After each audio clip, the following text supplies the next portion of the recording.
see, I'm happy again. The nav's back and all fixed up and tidy. So thankfully the panel beaters did a bloody awesome job, and new tub, new paint.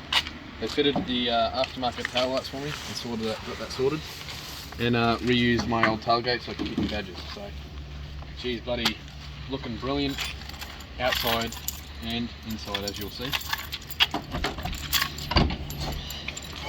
Brand new Rhino liner. So I am absolutely stoked with the job done. They did a bloody brilliant job. Everything's looking nice and clean and exactly how I'd want it done. So yeah, it was pretty, unfortunate not to have it on the road for 5 weeks. I was definitely having mental breakdowns, not having my personal vehicle, my space to sort of take the edge off a hard day's work. But anyway, she's back now, back in the garage, safe and sound, on the road.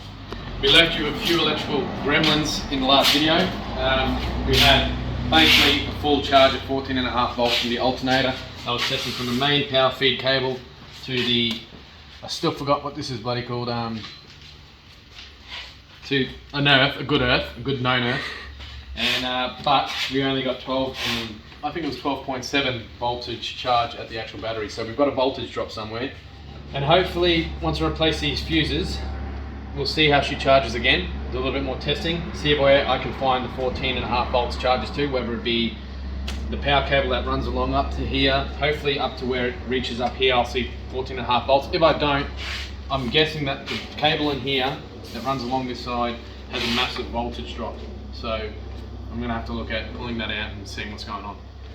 If not, we'll say we do get 14.5 volts up to here, then I've got to look at here. So these cables, there's a lot of, as you can see, spaghetti here that needs to be cleaned up and figure out what does what and whether it even works in the first place. So I do believe most of this is to do with the thermo fans. I believe things worked properly when they were first installed, then they had to hardwire it to get it to run constantly because maybe that switch wasn't working, I don't know. But anyway, the process of figuring that out, being a project car, is pretty normal. So today's plan, sort this out first. So get the new fuses in, throw the battery in, start her up, run her, see where the charging is, see where we can get 14.5 volts up to. So hopefully we get 14.5 up to here, so the problem's around here, and fix the charging issue. Then I'm going to fix these coil connectors, which I've got all here. So I've been saying this for months, or weeks, that I've got to do these. So new wiring, new connectors, away we go. Sort out that issue that we found when we first bought this car while it was running on 5 cylinders. It was because of this little guy here. It's missing the actual connector. They're just sitting there open to nothing, so no spark on that coil. But yeah, so that then once this is all good, she's charging, we'll see how she goes with the cooling fans. I highly doubt I'm going to get these fans working, but I'm going to try and hardwire them on 12 volts and see if they run at all. I doubt it. We have got the AC fan, I believe it's the AC fan anyway, running at the moment. We should be adamant enough to idle the car, enough so that we can flush it. And we've got a fair few oil filters here to go through. So first one, hopefully today, this evening, after I finish these charging issues and whatnot, I'll be able to flush the engine and hopefully get as much sludge and gunk out of there as possible, at least get it cleaned up. Do an oil change today or tomorrow, and then throughout the week, probably every day after work, run her for about 20 minutes with the new oil. And I've got 5 filters here. I'm not going to go through all of them obviously within a month. What I'm going to try and do is run it 20 minutes for the next 2 weeks every day to just keep that oil running. I wouldn't mind maybe giving it a little bit of a road test today, but really got to get the time belt done too. So we'll see how things go. At the moment we're going to focus on the electricals, the flushing, the service, and if we get time today, this weekend, the timing belt. But we'll see where we end up. So anyway, let's crack away and get on to this.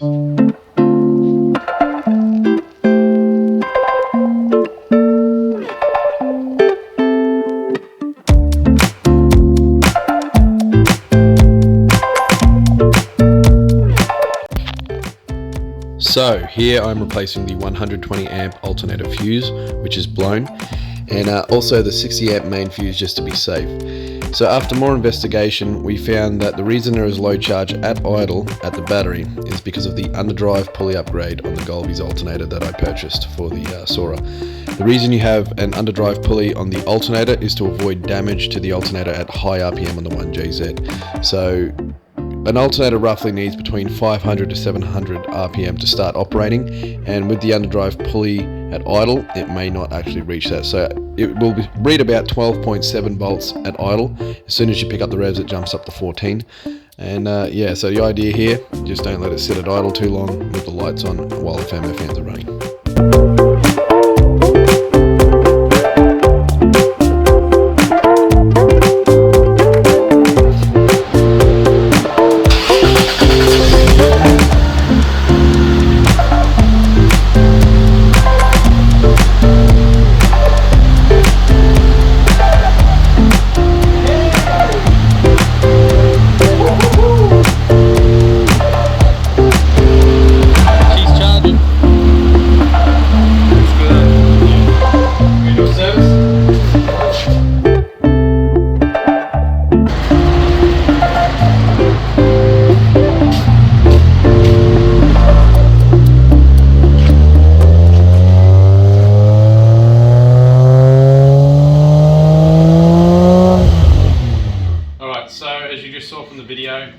With engine RPM up, she charges at 14.4, 14.5, which is awesome. It does drop down to around 12.2 when she's at idle. You're not sitting at idle usually too bad anyway, so too long. So I'm not too concerned as long as she's charging while she's high up in the RPM range, which is literally anything above idle. I'm happy. So we are going to clean up instead of actually redoing these cables. I'm just going to change the actual clamp fittings and clean it up a little bit, and put some more insulation, obviously mark them as red for positive, black for negative, and see how we go. The new fuses seem to be working fine. The cables are not getting hot, and the 1J is sounding sick. So anyway, we're going to flush her now, we're going to service her, and run her for about 20 minutes. And hopefully tomorrow, the plan, even tonight after we flush it, she might be a bit warm, but we'll see how we go. We're going to do the actual timing belt. So I've changed my mind. I'm not sure if I mentioned this earlier.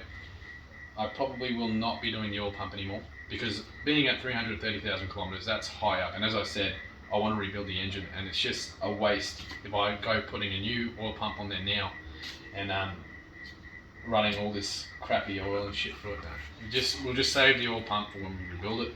330Ks, it's high and it's going to need a rebuild. I mean, the 1J is reliable, and hey, you never know, she might keep going, but I think it's best we put that in the bank now for the rebuild. We save that aside, we do the timing belt, we do the coolant pump, and see how long we can get it running. Obviously, the rebuild's going to happen once I move into a permanent place where I have a shed and everything come apart and I have room for everything. So here's too small, but this is getting rebuilt. I'm very excited about doing that. This will be my first proper rebuild at home that I'll ever be doing. That's a 1JZ, so I get very sentimental with everything I buy, and man, it's pretty cool to have a 1JZ as my first sort of race style engine and collectible sort of car engine as well. So I don't see myself ever getting rid of this thing. But anyway, we'll flush her, we'll service her, get these connector plugs, I'm still yet to do that obviously, and do a service, do the timing belt. Hopefully tomorrow we'll get maybe a sneaky little drive in there is the idea. So get some road testing going, take the transmission out and everything, get overdrive, see if overdrive works, and see the temps as well. We don't want to cook her, but we'll see how she goes. Right now with that fan, I think it'll be alright. We are confirming that the thermo fans don't seem to be operating, but we'll check when she flushes. So yeah, let's keep chipping away and see what happens. We run it for, you only really need to run and flush for about 10 to 15 minutes, especially in modern flushes with no added solvent. This was actually this Penrite flush that I just used. It was oil based. It's actually a lot thicker than I expected. It's actually close to oil, maybe like a thin oil, like a 0W, I don't know, 30 or whatever.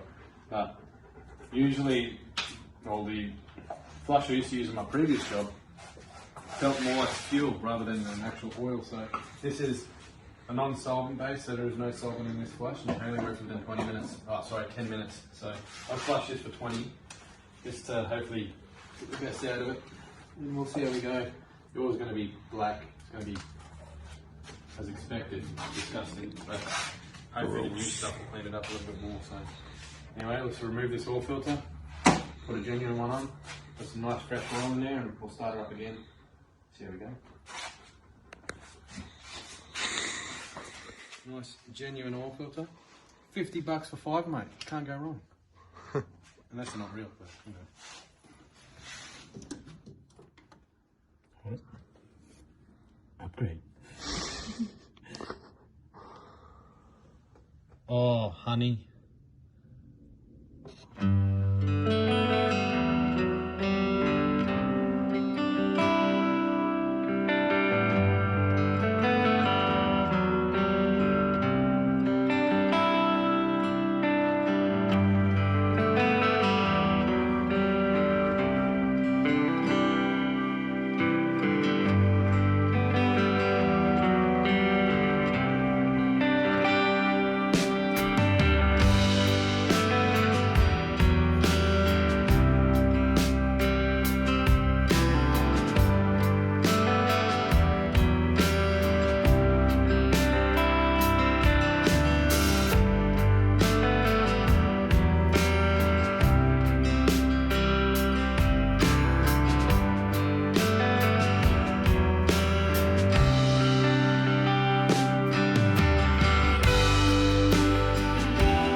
So when working at home doing a timing belt or timing chain, it can be extremely hard to remove this component, and that is the crankshaft harmonic balancer and securing bolt.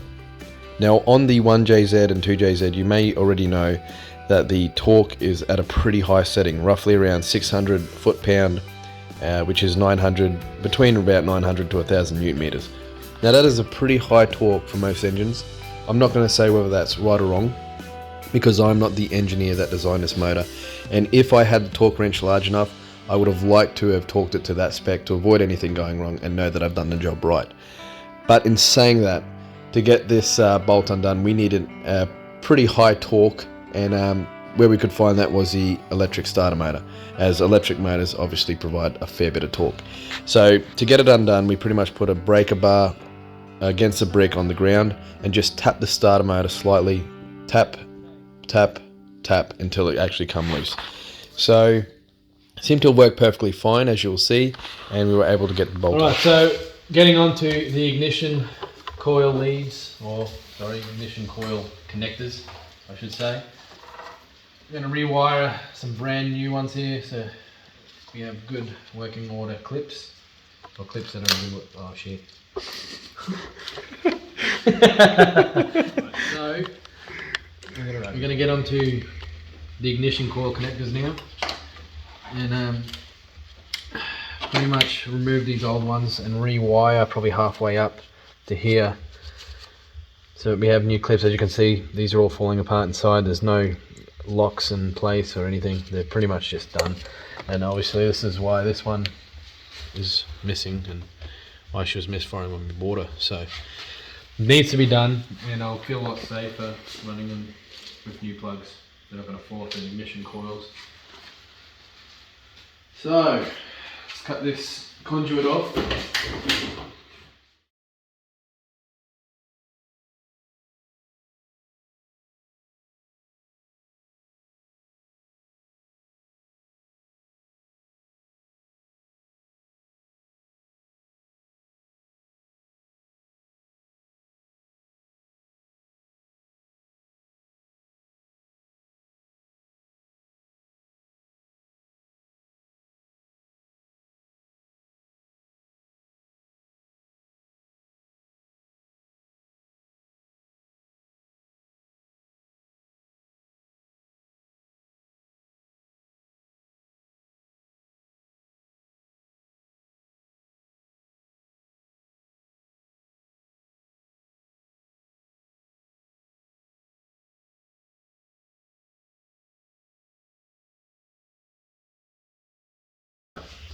So my trick, I've shown this in a previous video when I was soldering. Hopefully this is bloody, yeah, it's working.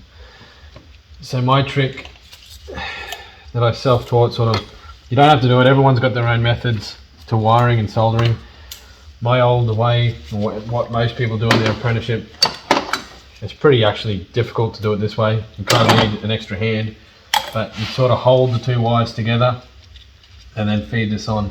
And I found that to be inefficient and just fiddly, really fiddly.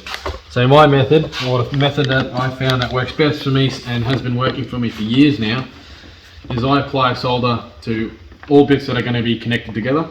So I'll be soldering this piece of wire, this piece of wire, that piece of wire, that piece of wire. They're pre-soldered. And then all I should need to do after that is pretty much heat up the two wire pieces together, and the solder will just pretty much transfer. So you only need two hands. So we'll just knob this onto each one, and I'll show you exactly my process in getting this done. As you can see, I'm just applying a bit of solder to this wire here. You want a little bit to just coat the entire wire, so that is a little bit for it to join onto these wires. Okay, so now that all these wires are pre-soldered, I'm going to get myself some heat shrink and pre-apply the heat shrink first. So we're going to have to... I've got loads of that, eh? Yeah. Why did I buy heaps? Hey? I got heaps of that, eh? Well, you never told me that. Yeah, I don't know why I bought it. Why did I buy it? I don't know, because you probably wanted to do wiring and teach yourself then. Oh yeah, it's for my fog lights, remember? Ah, okay. Or was it? I think so, I don't know, I forgot now. But yeah, I got heaps of black and red. I'll bring it over. No.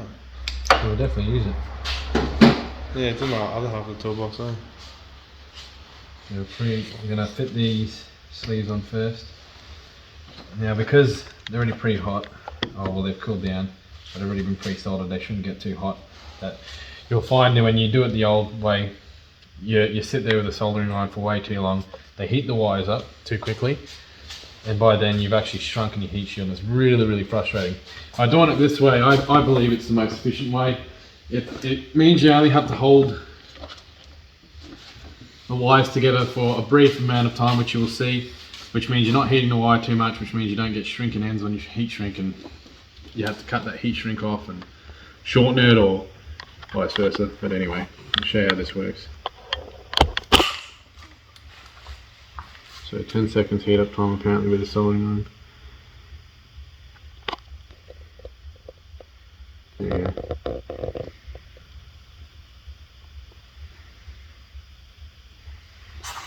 You just want to get the two bits of wire to the same temperature, and they should transfer between each other like so. Just want to hold it there until it cools. It could be a better connection there, so I'm just going to refix that.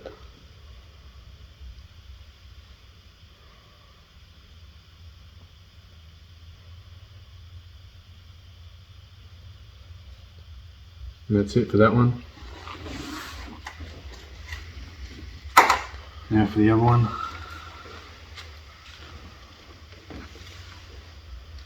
Move it around a bit.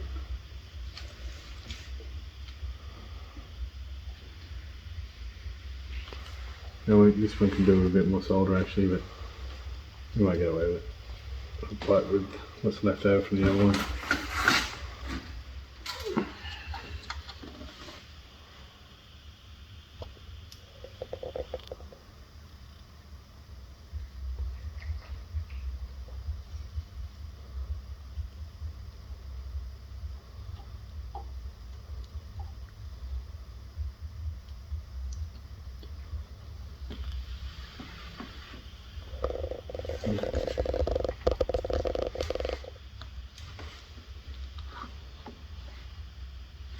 Good.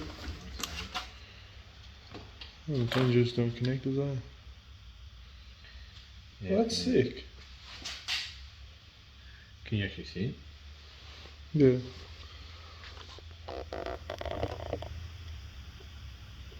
Not as good as a wider.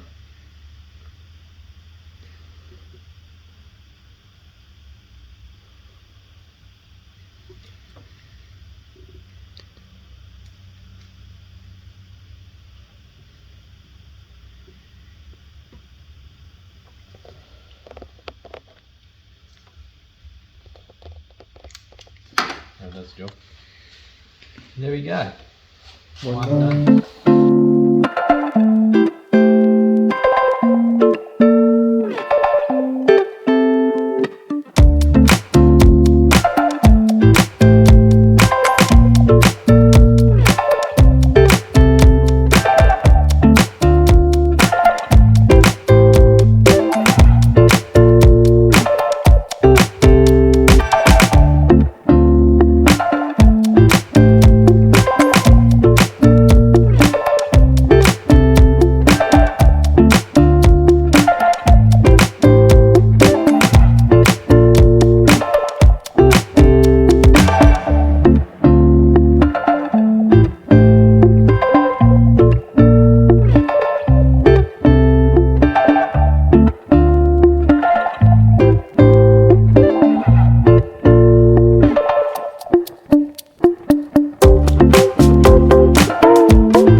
So as I said earlier in the video, I did not have a torque wrench capable of getting a torque of 600 foot-pound. Now I do think that's a little high, but I would have definitely liked to get that torque just to avoid any problems or issues or anything going wrong, knowing that I've done stuff right or to the manufacturer's specs.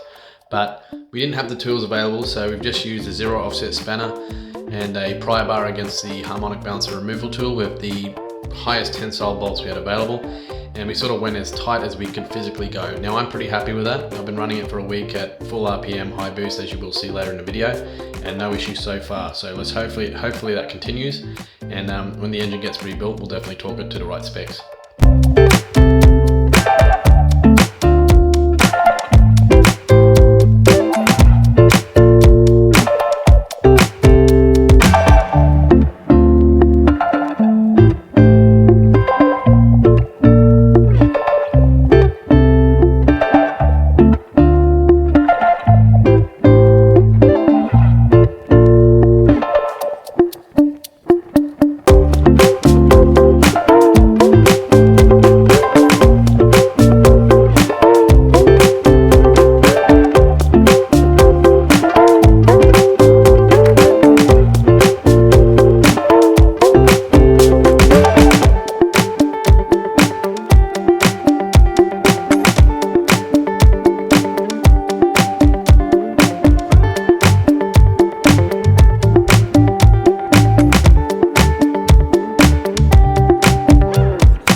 Alright, so first highway, I am over the moon, man.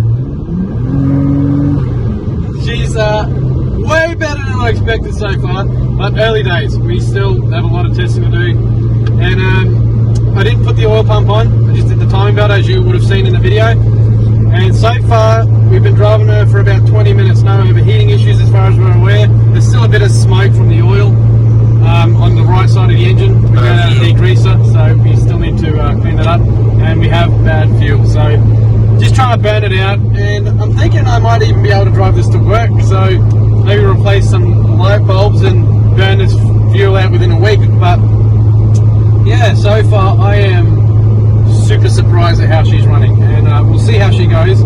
We still got to test, make sure the charging system is actually charging and everything else like that, but so far thumbs up, the Soarer is going. So anyway, we'll keep testing and keep videoing. She needs a wash, so a video will be coming up